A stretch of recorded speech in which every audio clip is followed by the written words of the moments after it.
سے استاذ ان چیزوں کی تفہیم کرتے ہیں۔ نہایت ہی احترام کے ساتھ میں پروفیسر سراج الدین اجملی سے گزارش کرتا ہوں کہ اپنے خطبے کا خطبہ ارشاد فرمائیں۔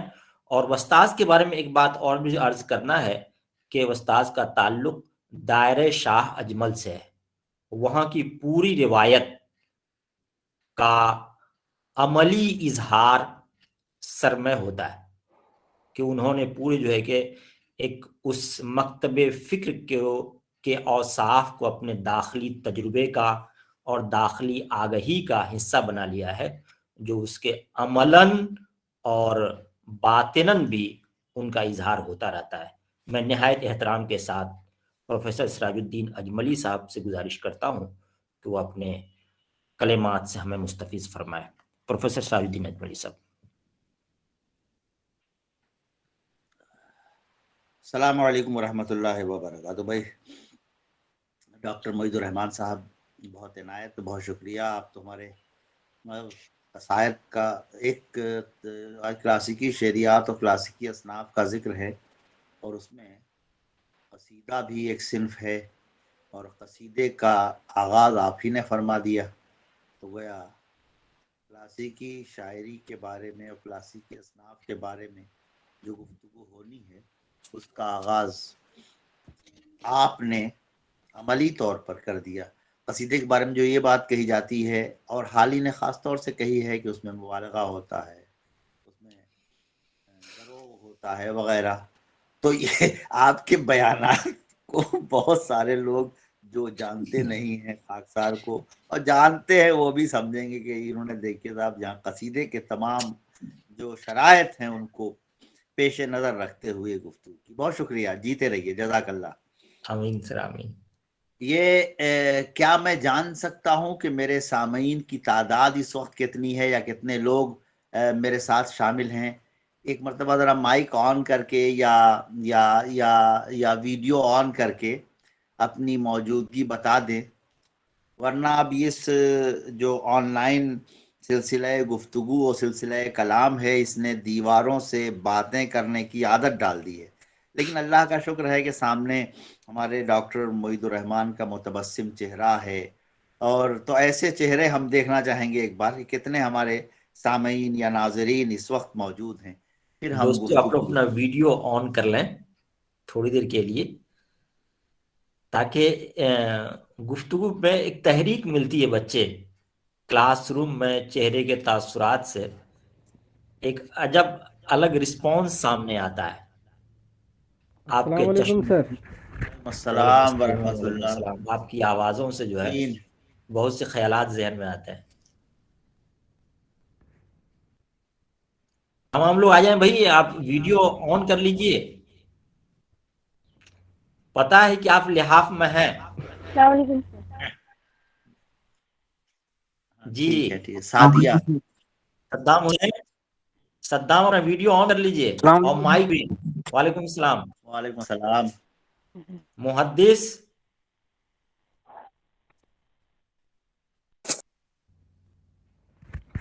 شکریہ، بہت جزاک اللہ۔ ہاں آپ کی شکلیں سامنے آ گئی، ٹھیک ہے۔ وعلیکم السلام علیکم السلام۔ سر۔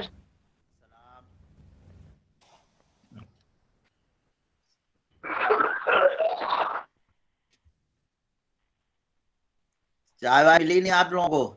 گفتگو شروع کی جائے۔ صبح صبح چائے کہاں ہوتی ہے؟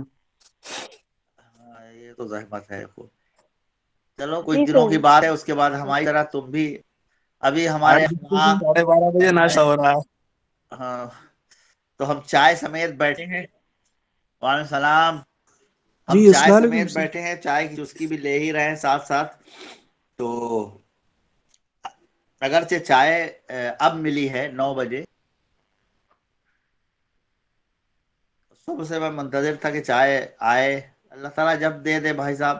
تو آپ لوگ بھی ایسے ہی انتظار کیجئے، اللہ تعالیٰ جب دے دے، میں چاہوں گا جلدی آپ لوگوں کو چائے کا بدلے۔ خیر، گفتگو شروع کرتے ہیں۔ دیکھیے، کئی کتابوں کے نام میں آپ کو بتاتا ہوں۔ سب سے پہلے کہ اصناف کے حوالے سے اور شعریات کے حوالے سے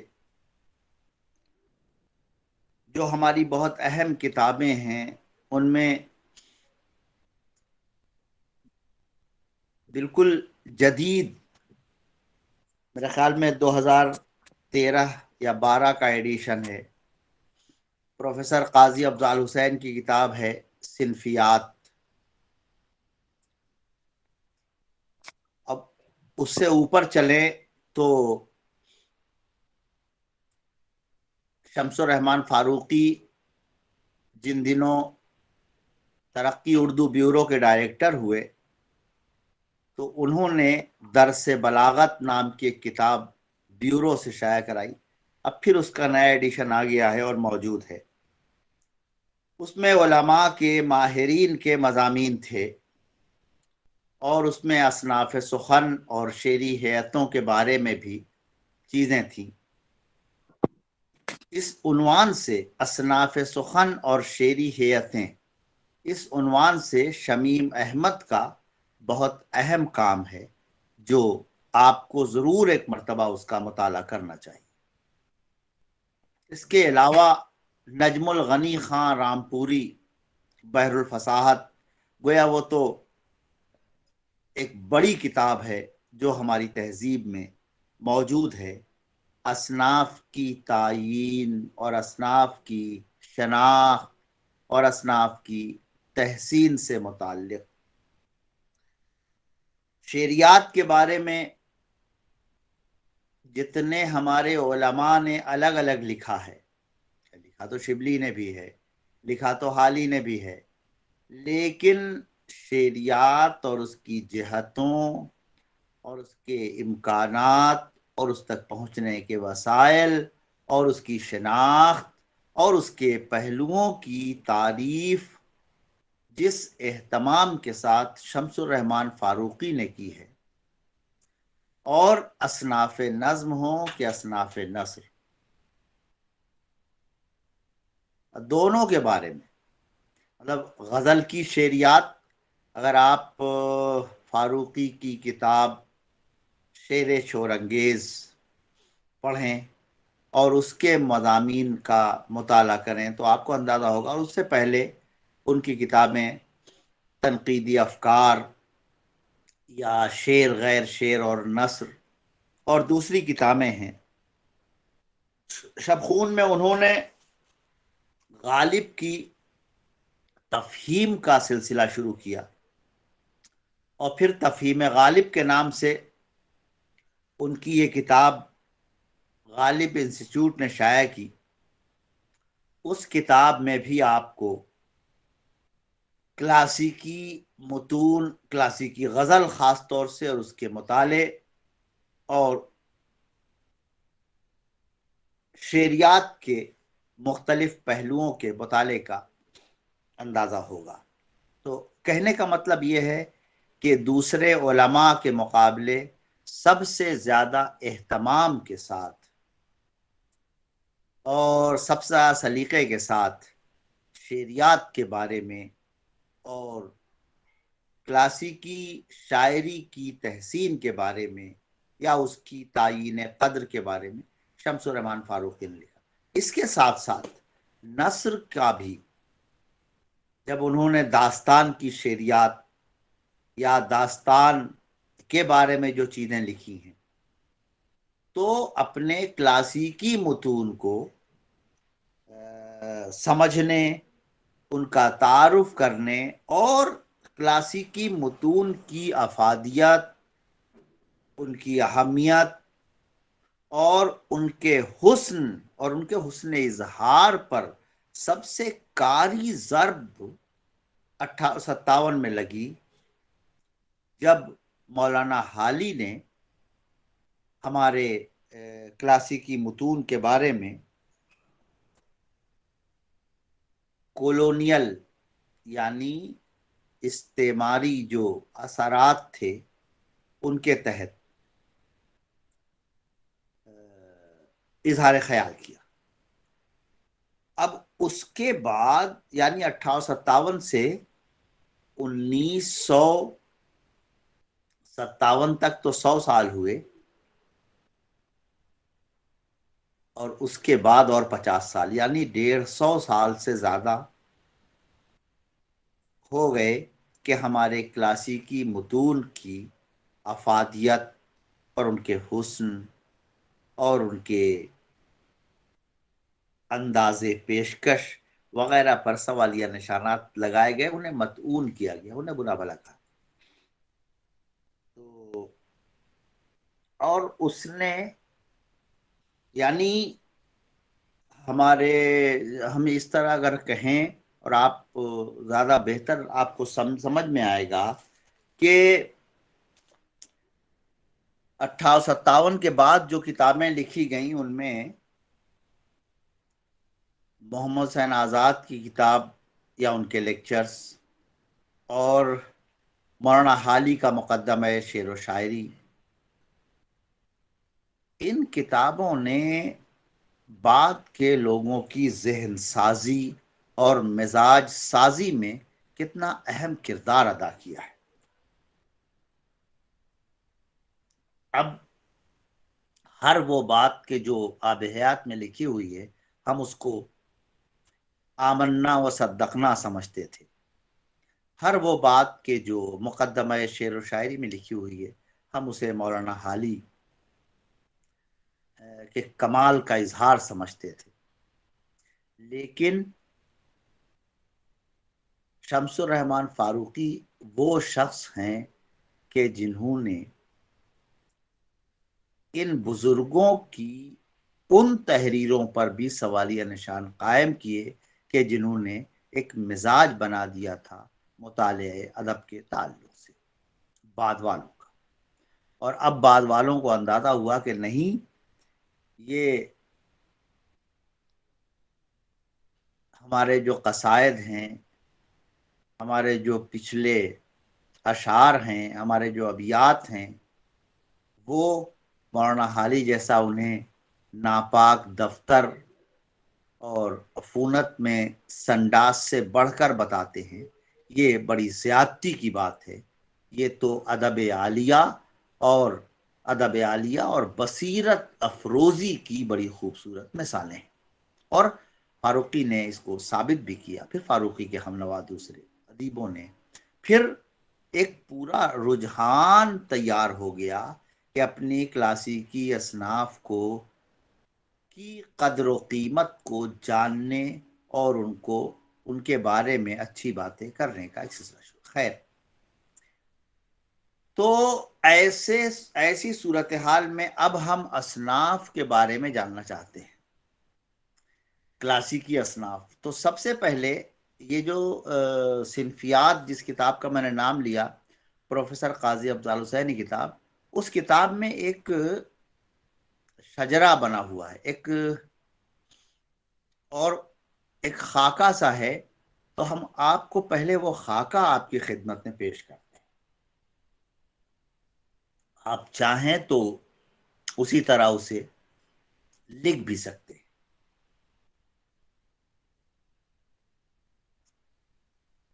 کسی بھی صنف کے بارے میں اچھا، دو چیزیں ہیں، ایک تو ہے صنف اور ایک ہے ہیئت۔ ہمارے بزرگوں نے، بہت سارے لوگوں نے جب بیان کیا ہے اصناف کے بارے میں، تو ان دونوں کو خلط ملط بھی کر دیا ہے۔ مثلا سعادت یار خان رنگین کے بارے میں آپ جانتے ہیں کہ 18ویں صدی کا بہت کمال کا شاعر تھا، اور